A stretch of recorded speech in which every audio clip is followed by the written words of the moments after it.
Hey everyone, it's Colin from GIY Guy. Thanks for checking out today's video. We're talking about tomato varieties and the difference between indeterminate and determinate tomatoes. We're also going to talk about how to prune each one. Spoiler alert, there's a pretty big difference between the two. So if you enjoy this video, make sure you hit that like and subscribe button. Helps out the channel a lot. So let's start with the determined variety. An easy way to remember this is the plant reaches a determined size. It produces flowers and fruit all at once, and then it dies off. So this is what makes it great for canning or saucing, because you get one massive harvest of tomatoes and then your job is done. Determinate plants are great for patio gardens or just small backyards because they reach a small set height and they just focus on more of a bushy growth instead of the indeterminate, like you can see behind me, which look more like tomato trees. So indeterminate plants are the exact opposite of determinate. They reach an undetermined size, and the best part about these is they continue to grow throughout the growing season. They'll produce fruit all season long, basically until the cold kills them off. Now it's important to note that indeterminate varieties are not great for limited space because, as you can see behind me,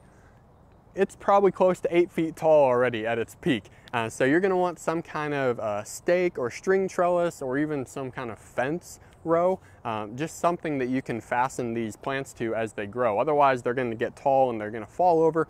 And as I experienced last year, the branches get so heavy that they just start snapping off if they're not secured. So I'll actually show you how I tried to keep that from happening on my plants. Now, if you buy your seeds or plants from any big box store or just reputable plant dealer, they're actually gonna have a label on the plant or the back of the seeds that says it's determinate or indeterminate. And this is super important information when it comes to pruning, because if you don't know this, you can totally botch your plant. So in my case, I actually got my plants from a high school agriculture club, and they didn't give me an indication whether it was determinate or indeterminate. They just gave me the label, which was either beefsteak or red cherry.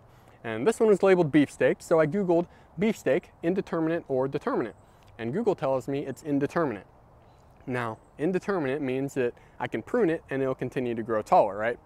Well, either Google was wrong, the kids were wrong, or something else went terribly wrong with this plant, because now I have pruned halfway up the stem and I have a tomato mushroom plant.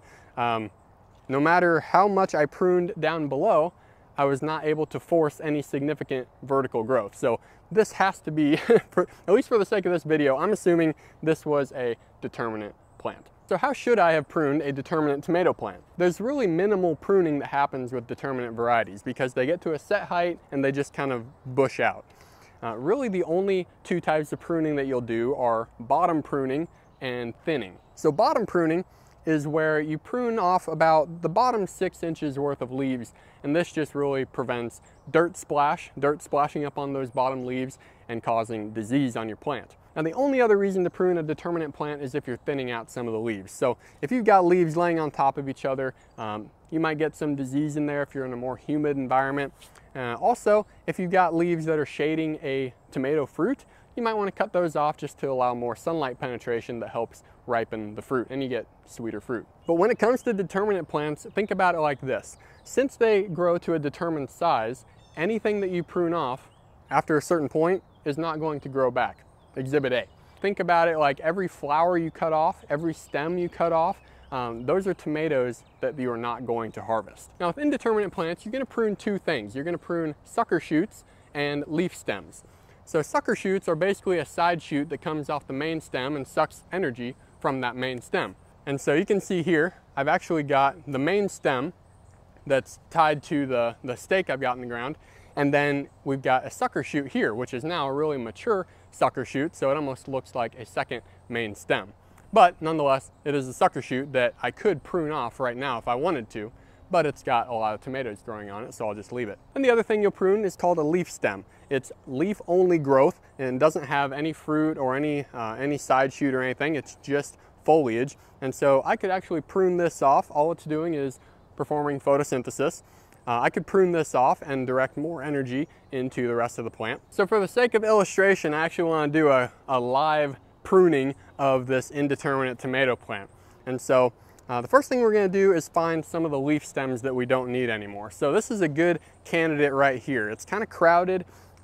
It's looking more mature and it's starting to shade out some of the newer growth in there. I'm going to go ahead and about a ½ inch or an inch away from the main stem, I'm just going to cut that right off. Here's a good example of about the time you want to prune the sucker shoots. Right here when they're about this big is the best time because they haven't wasted a lot of energy forming that new growth. So we're just gonna clip that off. Sometimes if you have sharp fingernails, you can just kind of cut it with your fingernail, but I always recommend just using sharp scissors or shears or something. Now I want to show you a case where this kind of got away from me. So you can see in here that as the main stem grew up, I actually just tied some of these branches to the trellis post. So this string here was supposed to be holding up this massive side stem. Now it's starting to fall down, it's starting to fall into the other plant, and I feel like it's just not gonna do very well. It's probably gonna break at some point once it gets heavy enough with tomatoes. So I'm going to go where it meets the main stem and just cut the whole thing off. Now this isn't something I'd recommend doing often. You don't wanna prune back a ton of growth just because it kind of makes the plant angry. But in this case, I think it's gonna be better for the plant. So we're gonna just snip that whole branch off and go ahead and cut this string. And we just cut off all this growth. I mean, this is just hanging down. It was gonna get really heavy with tomatoes and we just didn't want it to break off.